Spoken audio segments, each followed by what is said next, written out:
Твоите ръце дават ли от сърце? Благодариш ли за той, че те са две? С твоите крака следваш ли Христа? Благодариш ли, че можеш ти това? Твоите очи ронят ли сълзи за Господа? Плачеш ли сега? Твоите очи ронят ли сълзи за Господа? Плачеш ли сега? Твоите уста славиш ли Христа? Благодариш ли, че можеш ти това? С твоите уста славиш ли Христа? Благодариш ли, че можеш ти това? Твоите очи ронят ли сълзи за Господа? Плачеш ли сега? Твоите очи ронят ли сълзи за Господа? Плачеш ли сега? Застанала аз пред теб, броя ги чада и ги превръща в награда с твоя. Застанала аз пред теб, броя ги чада и ги превръща в награда с твоя.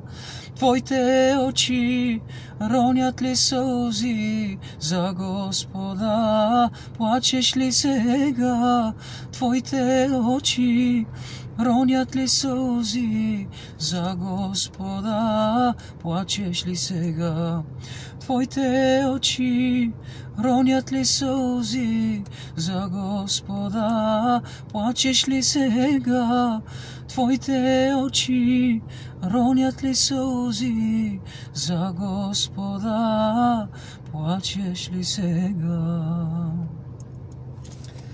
Хей, скъпи приятели! Дали сме благодарни на Бога за това, което имаме? Дали сме благодарни на Бога за краката си, за ръцете си, за устата си, че можем да говорим, че можем да чуваме и да виждаме? Защото има хора, които не могат. Дали благодарим на Бог, че всяка сутрин се събуждаме? Защото има хора, които не се събуждат. Имаше един въпрос преди време, който ми беше зададен. И отговор след това. И това нещо ми кънти в главата от тогава. И съм го запомнил много добре. И го казвам на всеки човек, който не цени времето си. Въпросът е следния. Попитаха ме, знам ли каква е разликата между времето и парите. И аз казах не.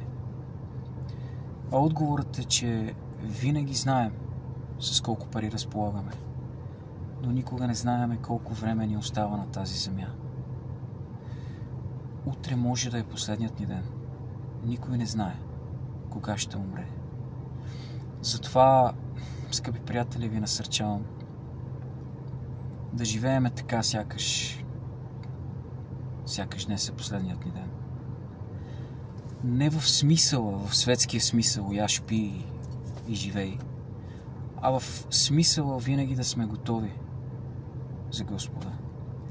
Винаги да сме готови да служим на Господа.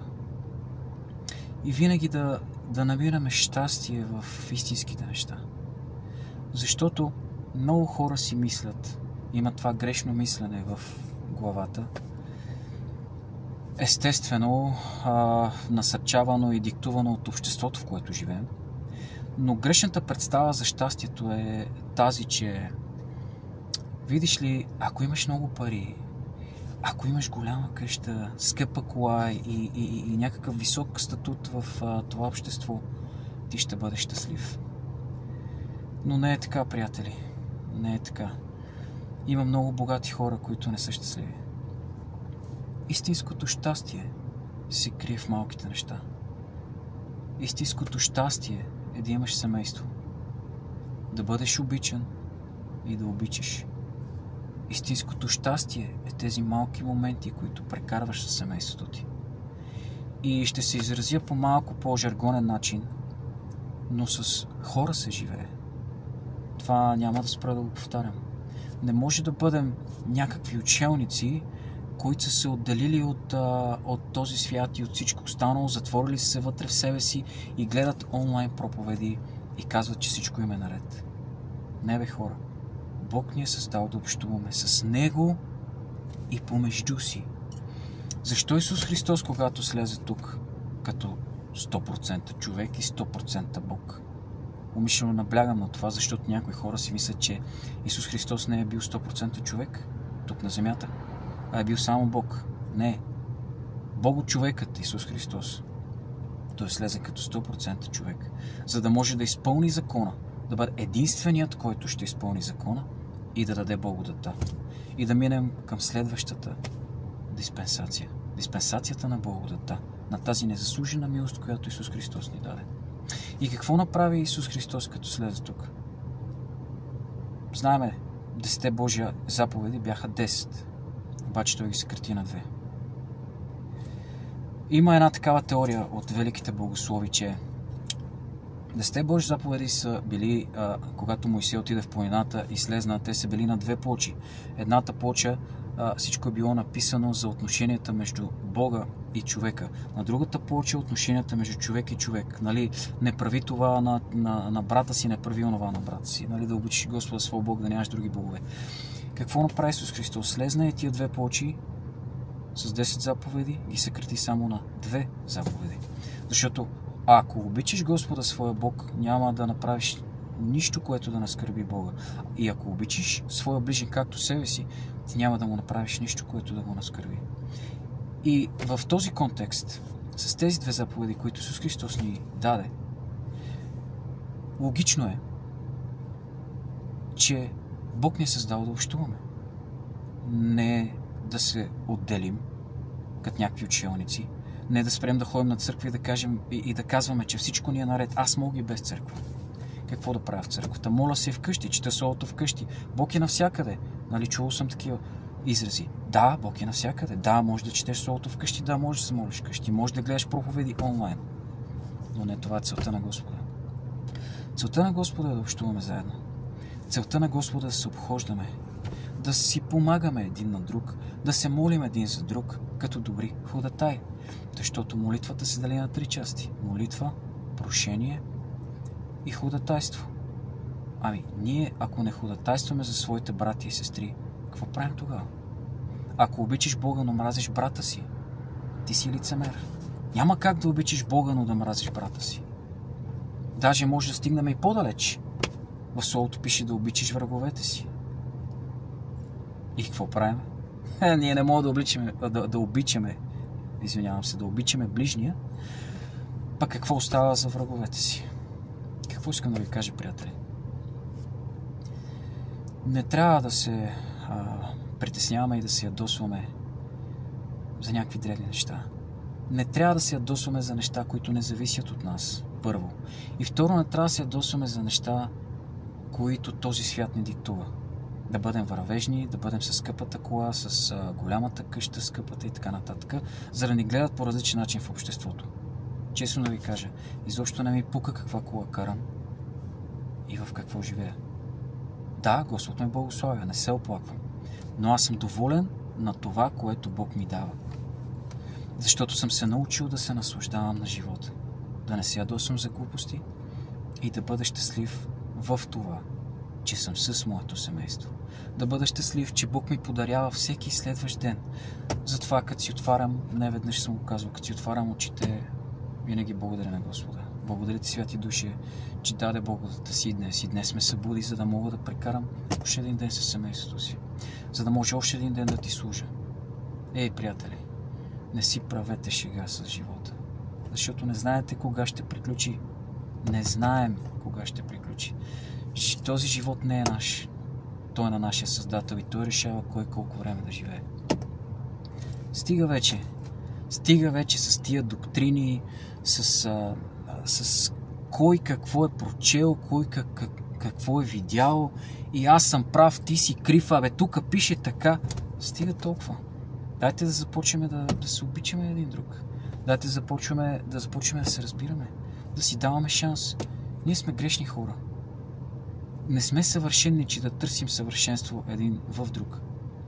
Ние сме грешни, грешим понякога. Да, трябва да се стараем да не наскърбяваме брат и сестрата си. Но трябва да си прощаваме. И запомнете, не дейте да гоните вятъра, не дейте да гоните богатства на тази земя. Голи сме дошли, голи ще си тръгнем. Най-важното е да се справяш с този живот и да осигуряваш на семейството ти всичко, което е необходимо. Всичко над това е излишно. Ако Господ те благослови с много пари, слава на Бога. Но не дей да го търсиш на всяка цена. Да не би, когато намериш богатството, да изгубиш живота си. И физически, и духовно. Търсете първо Божието царство, всичко друго ще ви се прибави. Моля ви, приятели, оценявайте малкото време, малките моменти, времето, което имате със семейството, с приятелите си. И много е важно, ходете на църква. Ходете на църква. Ходенето на църква е много важно. Какво пише в Библията? Там, където са двама и трима. Не пише там, където е един. Не можеш да се затваряш сам вкъщи и да воюваш срещу дявола. Срещу такова хилядолетно същество. Дявол е толкова хитър и толкова подъл, че може да се яви като света ангел и да ти излъжи както си поиска. Ти сам не можеш да направиш нищо. Библията пише, където са двама и трима. Бог е създал своята църква, еклесията. Точно заради това. Да си помагаме един на друг. Заедно да се борим срещу дявола. Да ходатайстваме.